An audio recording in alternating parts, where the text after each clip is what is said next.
Bueno, continuamos acá en este tercer bloque de Simple. Claro, voy bien, ¿no? Tercer bloque. Para toda la provincia de Tierra del Fuego por la televisión pública fueguina. Y bueno, lo anunciábamos en la apertura. Ya nos encontramos con el legislador Pablo Blanco de la Unión Cívica Radical. ¿Qué tal, Pablo? ¿Cómo va? Muy buenas noches. Unión Cívica Radical Cambiemos. Aclaremos. Unión Cívica Radical Cambiemos, claro. Sí, sí. Felicitaciones. Exacto. Me faltó decírtelo públicamente porque tuvieron una muy buena elección en la primera parte, sí, la verdad del que primer sí. tramo, ¿no? La verdad que sí. Y va a ser mejor en octubre. Ahora vamos a hablar, en el último parte de la entrevista vamos a dejar ese tema de lo que tenga que ver estrictamente con lo político. Pero sobre todo me gustaría a ver si podemos conversar un poquito para tratarlo de llevarlo a un idioma más doméstico, lo que tenga que ver el análisis del presupuesto, que según me explicabas recién va a ser tratado para el mes de noviembre, pero ustedes ya, el grupo de legisladores lo ha recibido como para poder hacer los primeros análisis de lo que tenga que ver el presupuesto provincial, ¿no? Sí, el presupuesto ingresó el día 29, fue remitido a la legislatura. Va a tomar estado parlamentario en la sesión del día 14 del mes de septiembre, pero independientemente ya lo tenemos, está en poder de cada uno de los legisladores, ahí va a tomar, te decía, estado parlamentario el día 14, va a ser girado a la Comisión de Presupuesto y seguramente las reuniones, tal cual quedamos en la última reunión que tuvimos, van a ser programadas con posterioridad al 22 de octubre, que son las elecciones nacionales. Seguramente la última semana de octubre van a comenzar a concurrir los funcionarios. En principio va a estar citado el ministro de Economía y todo el equipo económico de la provincia a explicar los alcances del proyecto de presupuesto. Previo a esto va a estar presentado a mediados de septiembre el presupuesto nacional, que seguramente va a conllevar una serie de ajustes, porque el presupuesto provincial, en cumplimiento de la cláusula constitucional, debe ser presentado el 31 de octubre, antes de la presentación en la Cámara de Diputados del presupuesto nacional, con lo cual se están trabajando con información provisoria y seguramente con proyecciones que no van más allá del mes de mayo o junio del corriente año, así que esto seguramente, como ocurre siempre, va a ser ajustado con la presentación del presupuesto nacional y con el tratamiento que se le dé al mismo, así que seguramente, como te decía, está pensado la última semana de octubre comenzar con la reunión del equipo económico y a partir de ahí con cada uno de los ministerios o cada uno de los organismos que tiene la responsabilidad de ejecutar el gasto para que concurran a la reunión de la Comisión de Presupuesto y poder ir analizándolo.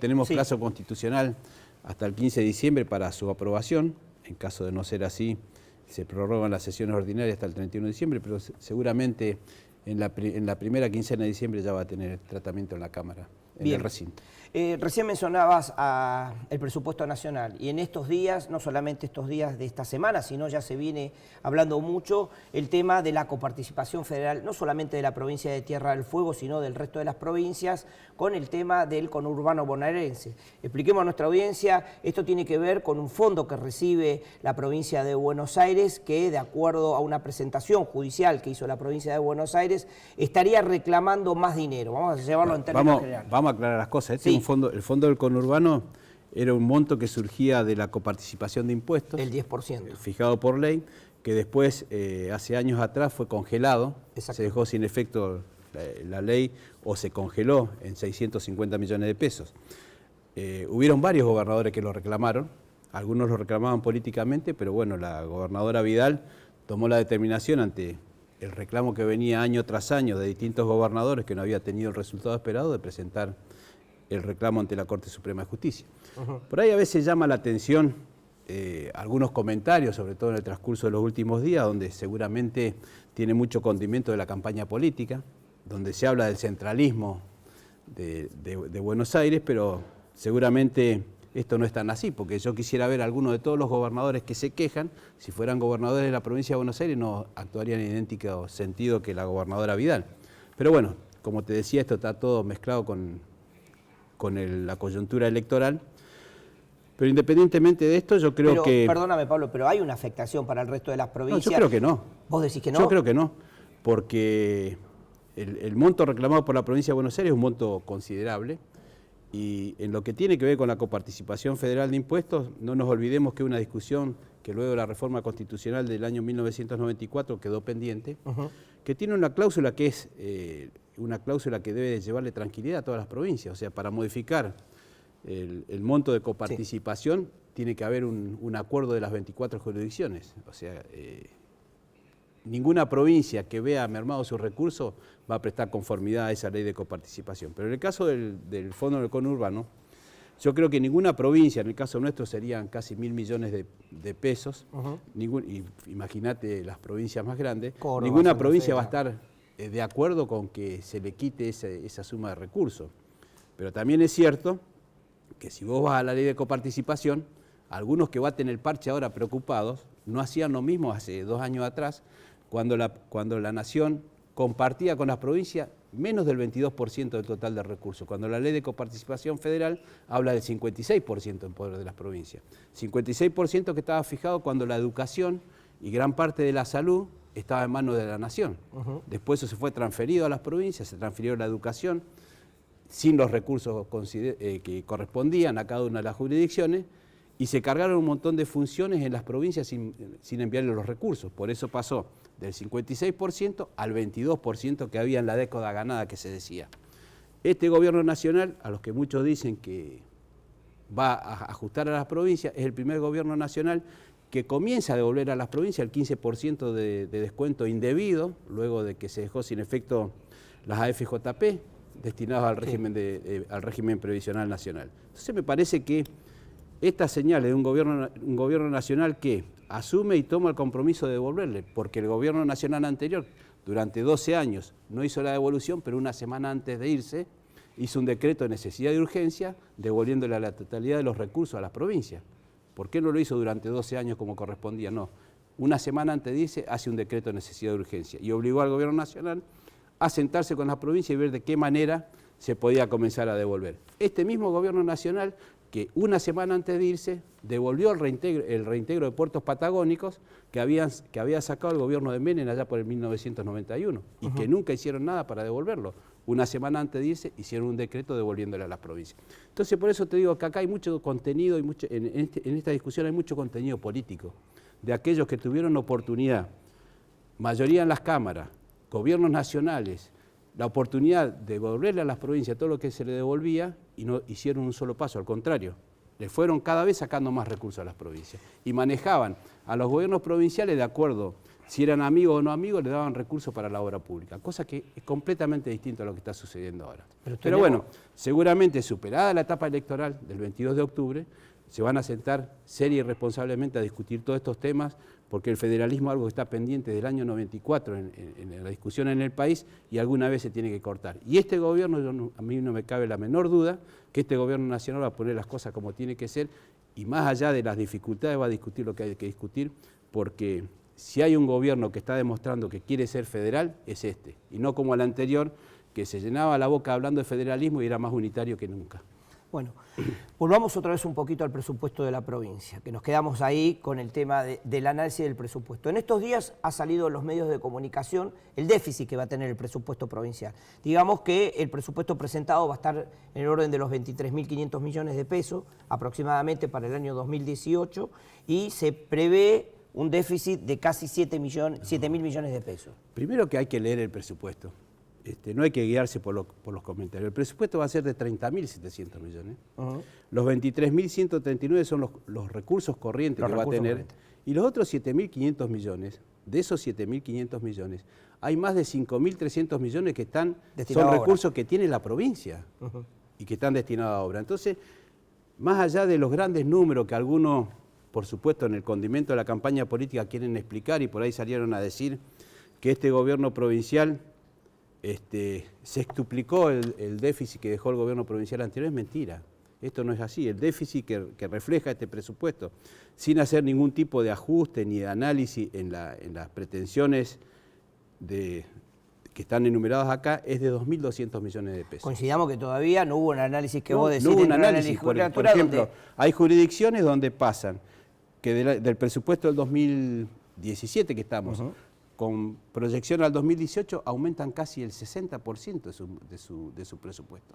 Bueno, hay que analizar a ver si está justificado, si corresponde dentro de la realidad económica que vive la nación y la provincia en tener ese 60% de aumento. Entonces me parece que dar cifras al aire, y encima dar cifras que no son ciertas, vuelvo a reiterar.